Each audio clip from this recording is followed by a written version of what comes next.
Probably our most requested guest that we've ever had since we started this show. Whenever we send out wish lists at the beginning of the year, who do you want to see on ZBT? Jocko Willink is probably the number one answer that we get because he's got a Navy SEAL background. He trained some of the most prominent Navy SEALs that are in media now. Movies are made about him and all that shit with SEAL Team 6. So we want to start off our podcast like we do with every single military member that comes on. It's the question people want to know. How many people have you killed? I'm just kidding. I'm just kidding. That's not where we're going to start. I'm just kidding. We're just goofing with you. But really, how many? No, I'm just kidding.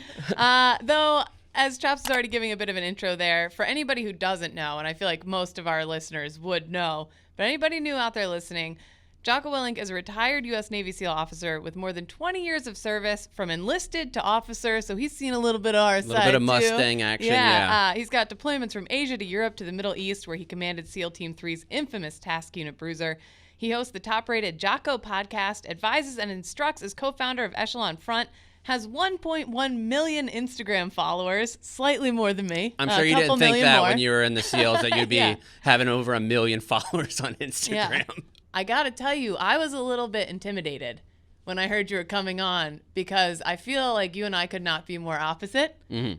I tend to wake up around 9:45 every day, and then I stare at the ceiling for a while. Then I grab a stale Entenmann donut off the top of my fridge.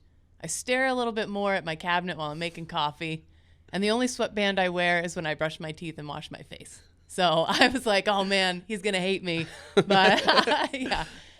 I don't necessarily hate you. I'm just disappointed. No! Oh, no, that's even worse. That's even worse. I want to start off with some of the questions, maybe one that you haven't got. One of your former sailors is actually making big-time news because he just became an astronaut. Can you tell us a little bit what it was like working with Johnny Kim? Yeah, Johnny Kim, he was a new guy in Task Unit Bruiser, so we formed up to get ready for deployment in 2005. And, you know, he just checked in and was a new guy. He was a medic. He was a sniper. He's a fantastic guy. He's super humble, very nice, was a great SEAL. And from there, he got picked up for an officer program. He wanted to be a doctor, which I actually sat on his officer review board. And when I did, I remember telling him, and it was me and then 2 medical officers, because he wanted to be, you know, he was going to become a doctor. So it was me and 2 Navy doctors.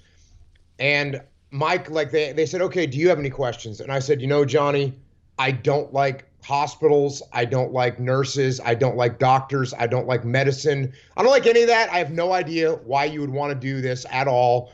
But if I was going to have someone take care of my kids, it'd be you. So let's make this happen. He's just a great guy. And then he went from there, went to the University of San Diego. From University of San Diego, he actually got into Harvard Medical School. And then from Harvard Medical School, applied to be an astronaut and you know, got picked up. I actually wrote a letter of recommendation for each one of those phases of his life. Wow. So yeah, it's pretty cool. I have all those recommendations that I wrote for him to go to Harvard, to go to become an astronaut and to become an officer. So that's pretty cool. But he's just a great guy. He's fantastic. It's no surprise that he's an astronaut, that he's done everything he's done, because he's a fantastic guy. And your career has kind of touched a lot of people who have big-time resumes like that people who follow the military at all. You know some of the people that you've worked with on SEAL Team 3. Do you feel like sometimes, like you go to a guy who's Johnny Kim, for example, that's obviously a dude who wakes up on his own. He's very, very motivated, self-starter, doing all that stuff. You don't go to Harvard Medical School and become an astronaut without being a self-starter. How do you relate leadership style to, say, a guy or a lady who is working in an S1 shop and he's got a brand new Lance Corporal that's not exactly motivated, that joined the military or the Marine Corps because they wanted to get away from student loans and things like that, and now they kind of regret their decision? Where would you be at as a leader with somebody who's like that? The biggest thing, and this works in, you know, I work with a bunch of civilian companies too. And, you know, with the military, you can't say, hey, if you work harder, I'll give you more money. That just doesn't work. You don't have the opportunity. You can't pay somebody more money. They're going to get paid what they're going to get paid. It is what it is. But there's actually something that's more powerful than money as an incentive, and that is control over your own fate. So anytime you get somebody that's working and maybe they're not into it. If you say, okay, hey, I want you to run this project. I want you to run this training mission. I want you to take charge of this thing. And I'm not talking about like give them some minuscule, you're in charge of taking out the garbage. I'm not talking about that. I'm saying you actually put them in charge of something. You show them that you believe that they have potential. You trust their judgment. And then you give it to them. And when people are given ownership and they're given control over their own destiny, they have a much greater chance of getting engaged with it and working hard to do a good job. Damn. Yeah. I think that works out well. Did you, your personality on social media and on YouTube and the things that you've done, it's always been larger than life. Did you discover that in the SEALs, in the military, or is your personality really going after it? Is that who you've always been? I mean, honestly, I'm the same now that I have always been. I don't act any different. I don't go, oh, I'm gonna go on a podcast with someone. I better go get into character. Like, no, this is just who I am. It's always been this way. I guess the biggest difference when I got out of the military is, you know, a little window opened into my personality in life because of doing interviews and being on social media and doing podcasts. So people kind of, okay, this is me. But yeah, I don't act any different. I've always been kind of doing what I'm doing. So no major discovery there.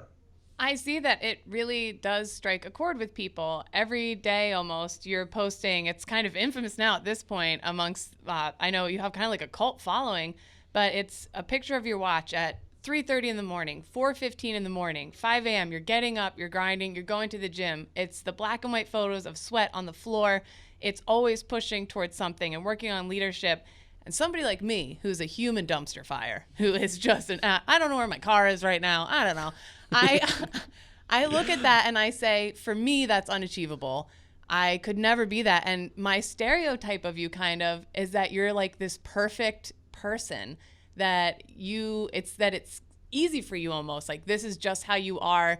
And like almost like this perfect. You've been made into like military Jesus kind of. Yeah. So what would you say to somebody like me who thinks that you are perfect? Like, do you have any struggles and weaknesses and things like that, or does like it come when's the easy? last time you sharted your pants, for example? Like that kind of thing. Like. Yeah, and I mean that's might be what it seems like from the outside, but hey, when my alarm clock goes off after I've been up all late night, I don't want to get out of bed more than the next human being does. But I also know I kind of have cataloged what it feels like to be lazy. I know what it's like to get up at whatever, sleep until like, 7 or something and waste that part of the day. And I know what that feels like later. Later you feel, man, I missed out on getting stuff done. So I kind of catalog that feeling, and I know what that feels like. And that feeling of not getting stuff done, of not moving down the path I want to move down, that feels worse than it feels to get up out of bed in the morning. But yeah, I mean, hey, nothing comes easy to anybody, right? It's not like, I'm the T-1000 Terminator robot, whatever. No, it's not true. So So with your book, and you have all these leadership principles, you're constantly guiding other folks through, whether it's business or whether it's military, or whatever industry you're in. What's something that you're working on right now to better yourself? I work every day to better myself, and usually when I get done with something, I start something else. That's what I do. Right now I'm starting on my next book. I just had this book come out. I mean, actually, probably 2 months ago, I started on my next book. So I never really get done and think, okay, cool, now I'm good. I always think, okay, I'm done with that. Now I need to figure out what else I can do to move forward. And were you always, because you have a bachelor's in English, I saw, and I feel like I don't think like Navy SEAL. This guy's a writer, this guy. And was this always something that you were always writing? You were always looking forward to doing something like writing a book like this? And like all the ones you've written, because you've even done children books that do incredibly well too. There's even a coloring book, and I'm going through it and I'm like, that's so cool. But yeah, well, that one might be good for you, apparently. Yeah, I do love crayons. I am a Marine after all. But doing this and writing this, does it take you a long time, or do you know, especially because they're all leadership themed, what is it about leadership? Because you talk about when you first joined the SEALs, it was a lot of on-the-job training, and you didn't always have the best leadership yourself, and that was one of the problems with on-the-job training, like having to learn on the job, was that sometimes your leader knew what they were doing, but they didn't quite know how to communicate it. So your big thing now with writing is you're trying to communicate to people how to lead. What are like the keys of that? Yeah, so you just asked me like 14 questions. Right. As I was talking, I was like, oh shit, Yeah. Here we go. The ball started rolling. What's your favorite color, and like, what do you like about leadership, and where are we going? So besides with your this? favorite basketball team and where Yeah. you served in the Middle East, what's your favorite meal? Yeah, so my favorite meal is steak. You first started off Steak. talking about English. Yes. And when I went to college, because I went to college while I was in the military.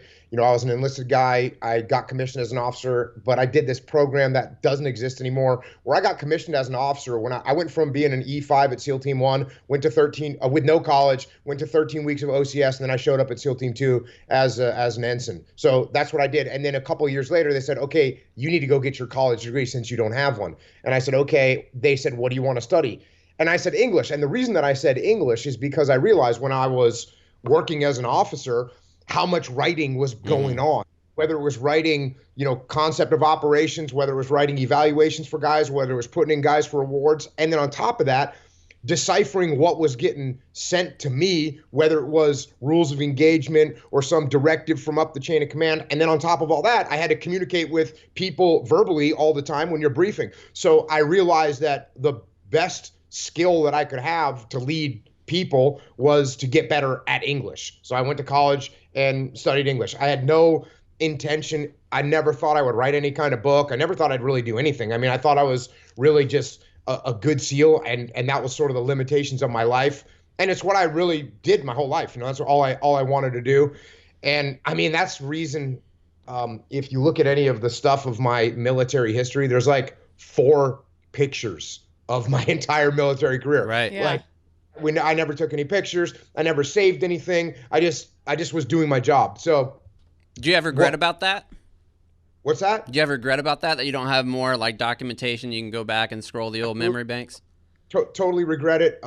It's a bummer. And as a matter of fact, there's a picture of Task Unit Bruiser that's sort of the only picture. It was right before we deployed. And it's us at a big training site. We're standing on our vehicles, and everyone's in the picture, including Ryan Job, including Mark Lee, including Mikey Monsoor. We're all in this picture. These are guys that were killed, you know, later. And, you know, Chris Kyle's in there. I mean, everybody that was in Task Unit Bruiser's in it, and I'm not in it. And the reason I'm not in it is because I didn't believe in taking pictures. So, Yeah. and you can't tell anyways. I mean, Were they all like, come on, sir, get in here. Let's do it. Come on, Jocko. you guys are Hollywood. I'm not taking pictures, right? Yeah. And yeah, bummer. But I will say this, when we were in Ramadi on that deployment, probably it was pretty quick into it. I told the guys no pictures. And I said, hey guys, start taking pictures, because I could tell that it was going to be, you know, well, I knew that there was a lot of history happening, not just with my task unit, but with the entire Battle of Ramadi. And then, you know, I was worried that, you know, someone would get killed and we'd have no pictures. Yeah. So I never thought that that's what I would do. But it ended up when I did retire from the military. And once again, for somebody like myself that talks about having a plan and being ready to execute, when I got out of the military, I was just going to, you know, I trained jiu-jitsu. I have a jiu-jitsu gym, and I was just going to teach my kids jiu-jitsu, train jiu-jitsu, surf, and hang out. And I ended up working with a company that needed some help with their leadership, and that just expanded until I got to where I am. So Yeah. I would like to say, I cannot believe you somehow managed to answer my 7-minute question. You managed to hit all the points somehow. That was impressive. Yeah, that was a test. Attention to detail, being able to go through complicated problems and get out on the other side. Yeah. For people who don't know what Ramadi was like, because I remember whenever I landed in Fallujah in 2007, there was 2 talks about the area of operations that Marines primarily had in Al Anbar at the time, and that was in Fallujah and it was in Ramadi in 2005 and 6 as well. Can you explain what it was like on the ground in Ramadi? Yeah, I mean, there was, well, in 2004, and I asked you earlier about Fallujah 2004, when the Marines pushed through Fallujah in 2004 and cleaned it out, did an awesome job. But they had given warnings before they went in to get the civilians out of there. Well, some of the bad guys left too. A lot of guys, the bad guys that left, went to Ramadi. You know, it's whatever it is, 30 miles away or something like that. It's pretty close. So after Fallujah was kind of secured by the Marines, Ramadi kind of became the epicenter of the insurgency. And then they were actually, when we showed up there, they were planning to do a big giant kinetic push through Ramadi, just the same way that they did in Fallujah. But the Iraqi government realized that if they did that, it was going to look bad, because what it would have been a bunch of Shia Iraqi army soldiers going in and fighting a bunch of Sunni, insurgents, but surrounded by also Sunni populace. They knew it wasn't going to be a good idea, so decided to take a different approach and do it by true counterinsurgency, going in, setting up combat outposts throughout the city, and then trying to secure the local populace and then rid out the insurgents in a less kinetic way.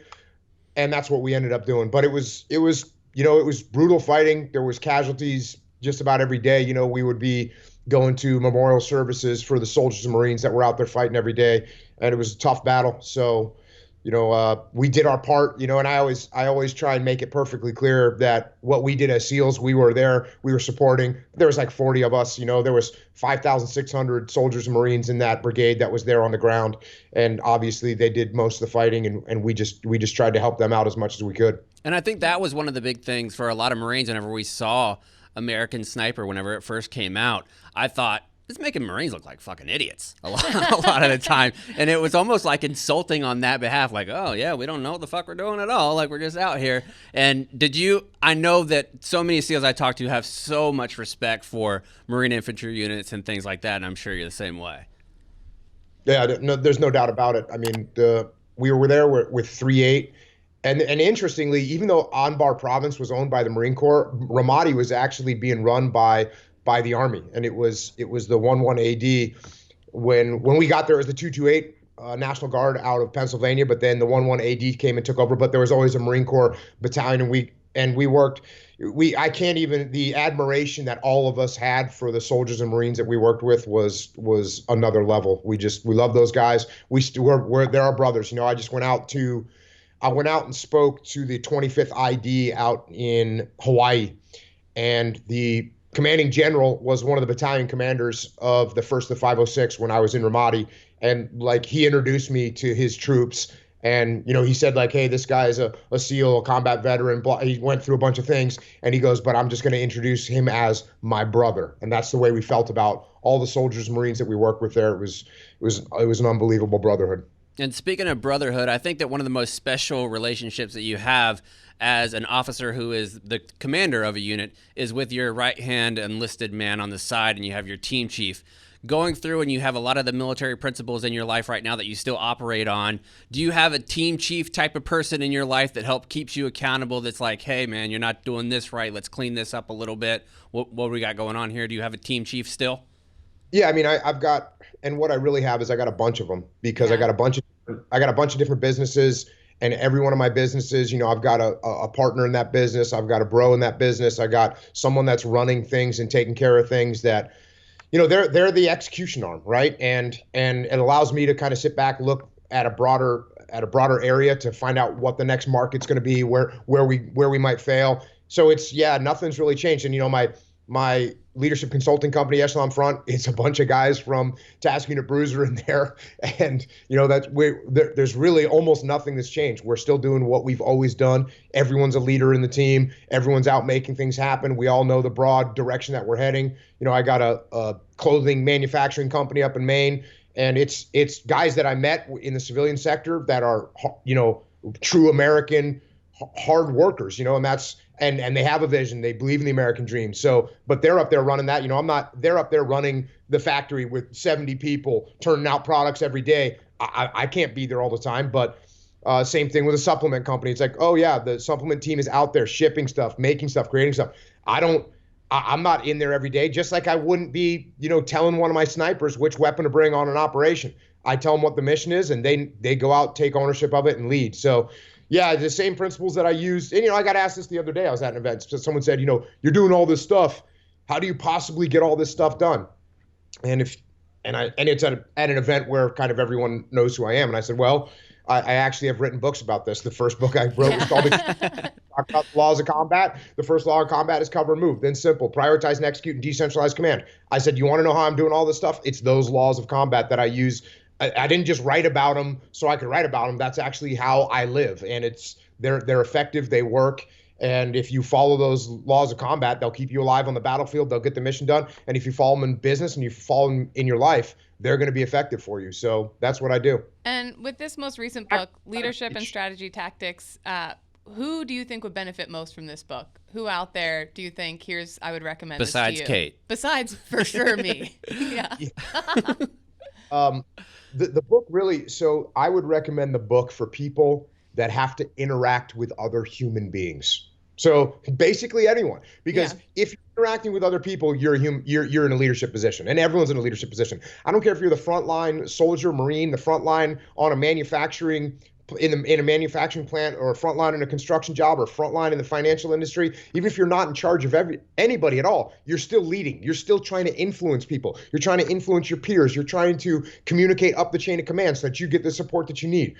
Life and interacting with other people is leadership. And so if you have to lead people, that's what I wrote this book for. And the reason I wrote the book is I do all this leadership all the time. I talk about it on my podcast all the time. I work with all these different companies all the time.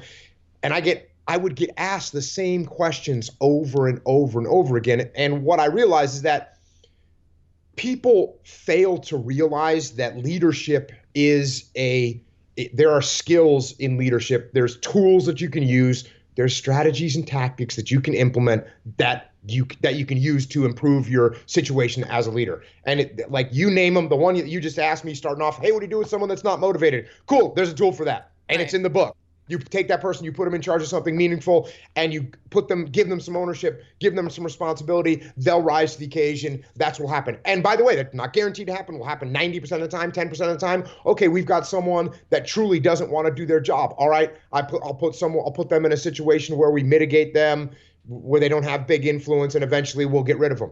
So, like all those little questions that I get asked over and over again, I answer on this book. And your team and cadence, and how your team came up with the audiobook, because they send us a advanced copy of the audiobook, it grabs you right away because you have the slow military drumming coming in, and it's the sound of the marching, and then your voice goes slow, and you talk about some of the people, and I'm just like, oh shit, here we go. Yeah. Like he's talking slow, he's talking methodical, he's talking right to me. I need to get my shit together. Yes, definitely worth checking out. Leadership and Strategy Tactics Field Manual. I for sure need to revisit. So before we close out, we'd like to do a little bit of a speed round. So we have a speed round prepared for you. You ready?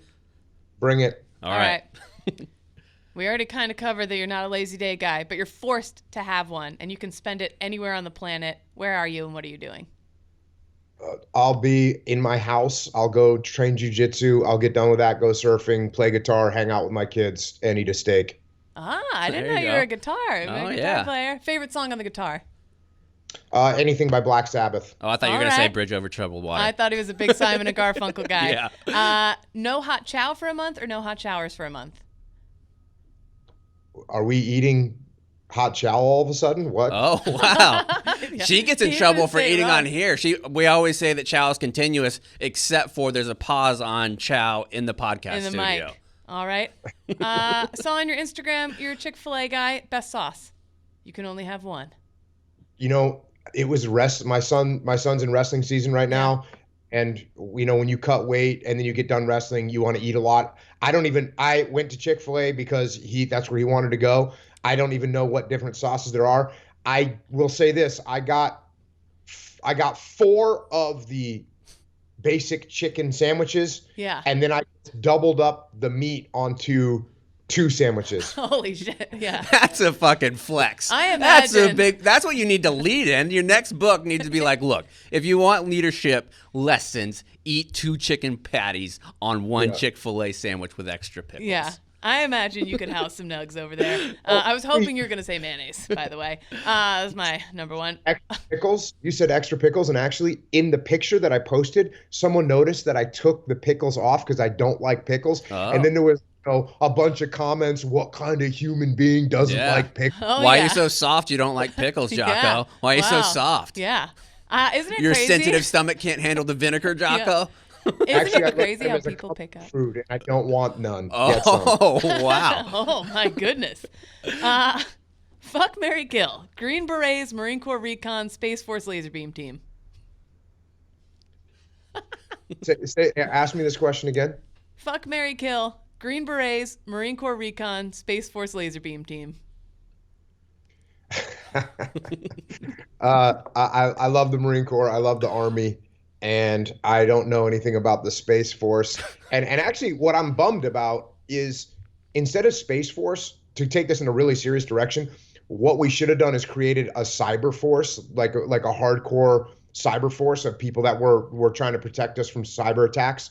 So that's what Space Force. Hey, fine, but it seems like the Air Force could just extend their realm a little bit. Do what they're already doing. Yes, continue to do what they're doing. It seems like Cyber Force would have been the better move, but maybe we'll get to that. So I'm sorry to ruin your funny question with a serious answer. What about Space Force in the multicam uniforms? Do you like that or no? I thought they should have gone with sparkly black. Yeah, I don't know. They should have maybe take some Star Trek themed scenario like maroon with a little insignia, something like that. Yeah. Yes, I agree. Biggest pet peeve in the gym? Biggest pet peeve in the gym? Well, when I travel, I go to gyms that I would say my biggest thing that I hate about gyms is when I go to gyms and they have no chalk rules. No chalk. Like you're not allowed to not allowed to chalk your hands. Yeah. And that bothers me. And I just do it anyways, and I try and keep it on clandestine. But I don't like when people don't let you use chalk. To me, it's a safety issue, and it bothers me. And my own personal house gym is covered in chalk, and that's the way I like it. So I don't like. I thought you were gonna go curls in the squat rack. What's that? I thought you were gonna go curls in the squat rack. Well, I mean, that's a universal, universally hated thing. I try to give you one of my own personal. Anyone that sees people doing curls in the squat rack, is filled with anger and hatred towards that person. Right. Malcontent and discontent. There you go. Finally, is there hope for me? Well, that's a good question. Oh, that hurts. There was hesitation. A disappointed sandwich in the pod. For you have a good time with your character, and so that's a good way of sort of handling the fact that you're sleeping in and eating donuts. But I think that also that's going to start to creep in a direction where you say, you know what, I don't want that anymore. Wow. And you're going to get on the path. You're going to start to impose discipline in your world, and you're going to start to dominate in everything that you do. So could that be considered hope? I don't really consider hope a course of action. I don't think you need hope. I think you need discipline, and I think you're going to get some. Damn, I like it. That's a great way to close out. All right. Jocko, thank you so much for joining us. Our listeners are going to be thrilled to hear you on yet another platform. Good luck on your book, and we'd love to have you back again sometime. Yes, thank you. Yeah, right on. Thanks for having me on, y'all, and thanks for your service, both of you. Appreciate it. Thank you. You too. Thank you. A few moments later. All right, that was Jocko. We want to thank him again to come on the show, man. That was great, taking his time. He's a very busy dude. But Kate, I got to ask you, first of all, I have a couple questions. One, what the fuck was that? I don't know, man. I totally shit the bed on this one. I was like 3 seconds away from being like, where the fuck we going? I did like a 5 If that was minute... cons, I'd give you so much more leeway. If that was cons, I'd be like, where are we going here? Where are we going? Cons is going to listen to that and be so pissed. Like, I can't believe Chaps didn't cut me off there. It was 5 minutes before Jocko said anything. I'm like watching you ramble. I'm like, Kate, please. In my head, as he's going to hang up. I'm not even talking about, the intro was fine. I'm talking about more the question that he said, you asked me 7 questions. So all I wanted to ask him was, the bulk of the question was, how important is communication and leadership is what I wanted to get to. That simple nugget right there. Somehow, as I started talking, I stopped listening to what I was saying because I was just thinking in my head. I'm just talking. Yeah, it was just a very talking. Michael Scott moment where you're like, sometimes I I start a sentence without knowing where I'm going. Never, ever, under any circumstances, ever again. Do this, do that. Yeah. But it ended up turning out great. Like, obviously, if you listen to this show, we kind of have very different personalities and Jocko and how he approaches things. Yeah. I would like to say that if, say, somebody, no, I can't say that. I was going to make a baby joke, but I decided not to make a baby joke. Okay. That I would be like the seriousness of Jocko, the goofiness of you, mixed in the middle. Well, I thank God that he pointed it out. He was like, that was fucking weird. You know? Yeah. I'm glad that he wasn't polite about it. That's the Navy SEAL side, though. You got to be direct. The best action to take is direct action. Yeah. You got to go sometimes.